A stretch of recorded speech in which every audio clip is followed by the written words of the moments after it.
자, 2021 4.7 재보궐선거 여야 결전의 날. 자, 선거에 임하는 여야 각오 차례로 들어보고는 순서입니다. 이번에는 국민의힘입니다. 주호영 원내대표 전화로 연결됐습니다. 안녕하십니까? 예, 안녕하십니까. 주호영입니다. 예, 자, 먼저 이번 선거 필승 각오 좀 말씀해 주십시오. 이번 선거 국민의힘이 반드시 이겨야 합니다. 이번 선거 왜 합니까? 서울시장, 부산시장이 이 근무 시간 중에 집무실에서 부하 여직원을 성추행한 사건입니다. 그럼에도 불구하고 제대로 된 반성 없이 2차 가해를 가하고 있습니다. 자신들 잘못으로 재보궐이 생기면 후보를 내지 않겠다고 하다가 규정을 바꾸면서까지 후보를 낸 선거입니다. 뿐만 아니라 민주당 지난 4년 정권 동안 내로남불, 위선, 무능 이루 말할 수 없습니다. 또 여론조사 공표 금지 전까지 조사에 의하면 서울, 부산 모두 30% 가까이 이기는 여론조사가 나와 있습니다.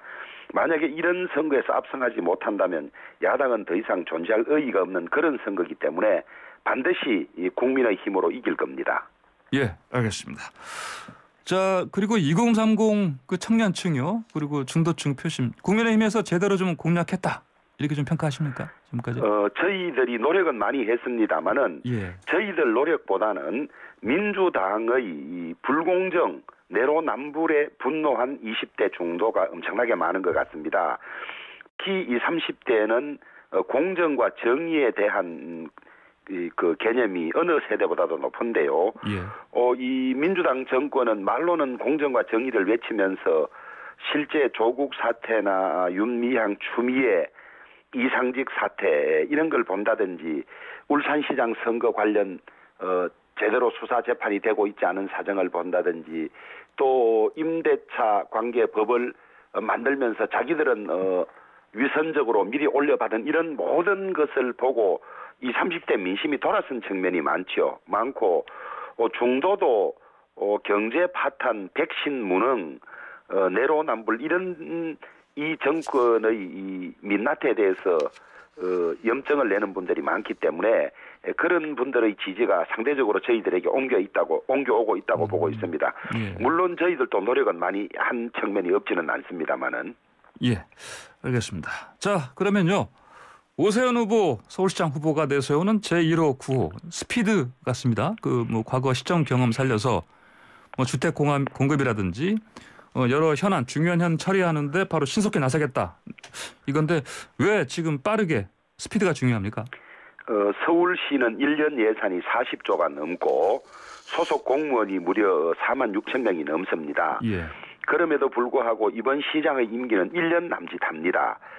시장직을 경험해보지 못한 사람은 업무 파악도 끝나기 전에 1년이 다 지나갈 겁니다. 그 다음에 이 박원순 시장 사망 이후에 지금 서울시 체제가 직무대행 체제로 되고 있습니다만은 중요한 결정들은 많이 남아 있습니다. 그래서 두 번이나 시장 경험이 있는 오세훈 후보만이 이런 밀린 서울시의 일을 적시할 수 있다고 생각합니다. 묶여있는 재건축, 재개발 신속히 결정하고 또 11년째 공사 중인 월드컵 대교 이런 문제도 신속히 할 수 있는 사람은 오세훈 후보밖에 없다고 생각을 합니다. 예, 알겠습니다. 자, 저 부산 쪽 가보시죠. 그 부산시장 후보 박형준 후보는 선거전 초반에 그 도시명 초고속 자기부상 열차 이거 어반 루프라고 불리는 건데 이 공약을 내세웠습니다. 이게 좀 뭐 부산 경제를 살릴 수 있는 핵심 공약이다 이렇게 볼 수 있겠습니까? 핵심 공약들은 여러 가지가 있는데요. 스마트형 4차 산업 일자리 창출이라든지 인공지능, 블록체인, 클라우드, 빅데이터 관련 기업 유치, 또 대기업 유치 뭐 이런 것들이 있는데 이런 것들을 지원하기 위한 소위 SOC적인 성격이 도시명 초고속 자기부상 열차다.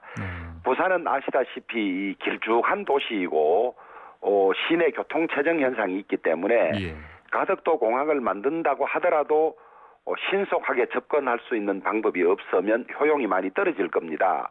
그래서 이 긴 부산 시내를 교통 체증 없이 신속하게 공항으로 이동할 수 있는 이 어반 루퍼를 만든다면 교통 문제도 해결될 뿐만 아니라 그 건설 과정에서 여러 가지 일자리 창출이라든지 이런 것들이 가능하고 이에 따라서 여러 가지 산업 유치가 가능하기 때문에 저는 아주 회심의 공약이라고 보고 이것이 이행이 된다면 부산은 많이 도약할 것이라 그렇게 보고 있습니다. 예, 알겠습니다. 자, 뭐 초반에는 이렇게 이제 각 후보들이 이제 어떤 핵심 공약들을 내세우는데 이게 이제 선거 중후반 지날수록 사실 서로 의혹 공방 그런 흐름면이 좀 있습니다. 그래서 뭐 이 네거티브 뭐 선거 전이었다 이런 또 비판도 있었고요. 자, 이런 지적들은 좀 어떻게 보십니까? 네거티브 공방 때문에 정책 검증이 제대로 되지 않고 선거가 많이 혼탁해지고 그다음에 시민들이 이 정치에 염증을 내는데요. 그 책임은 전적으로 민주당에 있습니다. 집권 4년 차이고 서울시 같은 경우는 9년, 부산은 3년 이상 자기들이 시정을 펼쳐왔기 때문에 우리의 업적은 이런 것이고 우리 당이 되면 더 잘할 수 있습니다. 이렇게 해야 하는데 워낙 민심이 민주당에 대해서 돌아서 있으니까 오로지 상대 후보를 흠집내고 거기에서 무슨 큰 건을 하나 얻으면 이 선거의 전세를 바꿀 수 있다 이렇게 생각해서 근거 없는 네거티브를 민주당이 너무 많이 했습니다.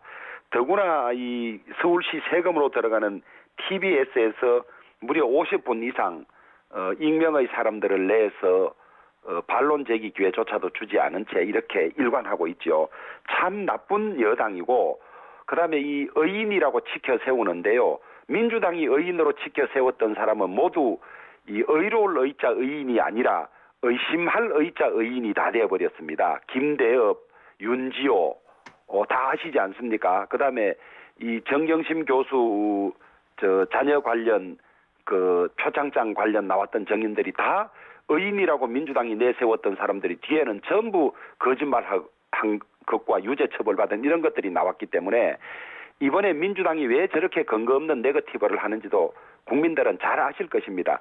선거가 완전히 질 것 같으니까 오로지 그거 하나 가지고 선거 염증을 일으키게 하고 거기에서 뭐 한 건 나오면 전세를 뒤집을 수 있다는 그런 여당으로서는 아주 나쁜 거죠. 통상 네거티브는 야당들이 하는 것인데 이번에는 여야가 완전히 바뀌었습니다. 예, 알겠습니다. 자, 조 대표님 그 선관위 그 직접 항의 방문 하셨지 않습니까? 예. 그 선관위가 뭐 민주당 편이라 보시는 겁니까 그러면? 조혜주 상임위원이라고 있는데요. 예. 이 상임위원이 이 인사에도 깊이 관여를 하고 사실상은 위원장은 비상근이고 위원회로 운영되기 때문에 선관위는 사실상 중앙선관위 상임위원이 거의 결정권을 다 가진다고 볼 수 있는데요. 이분이 이 문재인 캠프에서 나온 책자에 특보로 나옵니다. 특보. 예. 그런데 선거 캠프에 특보로 되어 있으면 선관위원이 될 수가 없습니다. 그런데 어떤 변명을 하느냐 그러면 나는 한 적이 없는데 민주당에서 특보로 올렸습니다. 그게 가능한 일이겠습니까? 그렇게 변명하면서 상근위원으로 있으면서 저희들은 이런 온갖 그 편파적인 결정을 다 좌지우지한다고 보는데요. 무능이란 표현도 쓸 수 없다. 투표 동료 현수막에. 반면에 박영선 후보는 합니다 박영선인데 합시다 사전투표는 또 된다고 했어요. 그다음에 보궐선거 외하조도 안 된다고 그랬고 TBS에서 일합시다. 이게 지금 민주당 합니다. 뭐 이런 것이 다 들어간데 이것은 다 허용해요. 온갖 궤변과 억지 논리를 들이대서 민주당 것은 허용하고 우리 것은 막는 이런 일을 하고 있죠. 우리가 3.15 부정선거 이후에 4.19가 일어나서 그 이후로 선거의 공정성에 관해서는 거의 국가적인 과제가 되고 선거 부정 시비, 이 중립 위반 시비는 거의 없었는데 예. 이 정권 들어와서 조혜주 상임위원이 되고 난 뒤에는 이건 뭐 전체 국민들이 다 느끼는 것이고 2, 3일 전 언론들 사설이나 기사 보면 중앙선관위의 이 중립 위반에 관해서 얼마나 많은 기사와 사설들이 나왔습니까? 이거 이대로 두면은 국민의 주권을 도둑맞고 국민의 참정권이 훼손되는 이런 일이 있기 때문에 항의 방문했던 것이고 저희들은 선거 이후에도 국회 차원에서 중앙선관위의 이 편파성에 대해서는 아주 강하게 따질 것입니다. 예, 알겠습니다. 오늘 말씀 시간 때문에 여기까지 듣겠습니다. 감사합니다. 예, 감사합니다. 네, 지금까지 주호영 국민의힘 원내대표였습니다.